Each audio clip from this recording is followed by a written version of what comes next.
Benarkah Hasto Kristianto menjadi tersangka akibat dari perseteruan PDIP dengan Joko Widodo, mantan Presiden Republik Indonesia ke-7? Opini berseliweran di tengah masyarakat kita sekarang bahwa Hasto ini tersangka karena Jokowi. Setidaknya itulah perbincangan yang muncul di tengah publik, tetapi tidak ada yang bisa mengklarifikasi secara penuh dengan fakta bahwa memang Jokowi lah yang memberikan order untuk memberikan tersangka kepada Hasto. Benarkah perseteruan ini sejujurnya yang memang mengakibatkan Hasto Kristianto menjadi tersangka? Karena kalau kita mendengar pernyataan dari Novel Baswedan, mantan penyidik KPK, menyatakan bahwa sesungguhnya Hasto itu telah diusulkan menjadi tersangka sejak 2020. Tetapi pada kala itu pimpinan KPK katanya menolak. Kita tidak tahu sebetulnya sekarang akar masalah ini apa.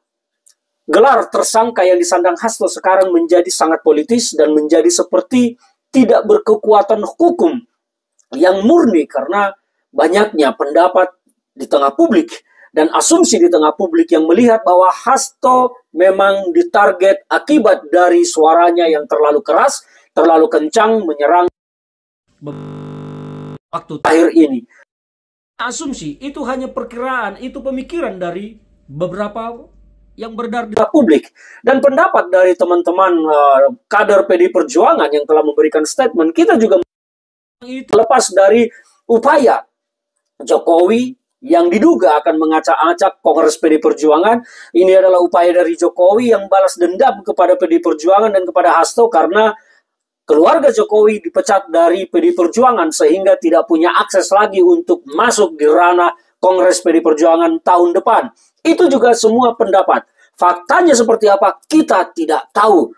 Tidak ada yang tahu. Hanya nanti semua ini akan terbuka ketika Hasto Kristianto membuka banyak hal yang harus dia buka dengan fakta-fakta dan bukti-bukti. Dan semua ini akan menjadi terang benderang ketika fakta nanti akan terbuka. Saya melihat statement dari saudara Guntur Romli, kader PD Perjuangan, menyatakan bahwa Hasto telah menyiapkan beberapa video dengan bukti-bukti dan fakta-fakta yang akan dirilis ke publik nanti terkait Jokowi. Dan menurutnya akan membuat geger. Saya juga menonton pernyataan Bu Kony yang merilis sebuah video menyatakan bahwa telah menyimpan banyak bukti-bukti dokumen-dokumen penting yang ketika nanti dibuka akan membuat geger dan telah diamankan di Rusia katanya. Semua ini kemudian mengisi ruang perdebatan publik. Ada yang percaya, ada yang tidak percaya, ada yang membela Hasto, ada yang menyerang Hasto. Dan sekarang keterbelahan kita ini sungguh membuat saya secara pribadi sangat prihatin. Karena dari peristiwa ini yang dipertaruhkan adalah nasib bangsa dan kondusivitas negara kita. Ketika masyarakat nanti muak dan mual dengan perilaku penegakan hukum yang tidak berkeadilan, maka rakyat akan bangkit melawan dan ini akan membuat pemerintahan Pak Prabowo Subianto tidak kondusif. Sementara kita sedang ingin mengejar ketertinggalan kita dari beberapa negara tetangga yang sudah maju lebih dulu dari kita. Semua program ini akan terganggu, terhambat, dan yang menanggung resikonya adalah rakyat. Kalau elit pejabat, mereka konglomerat kaya semua tidak akan merasa terganggu, tapi rakyat yang akan menanggung semua akibat dari sini.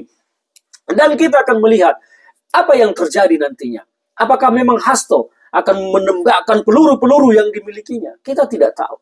Saya hanya berharap dalam kasus Hasto ini, keadilan benar-benar ditegakkan dan KPK tidak menjadi alat yang diperalat oleh oknum atau siapapun pejabat negara untuk melawas, melindas lawan politiknya.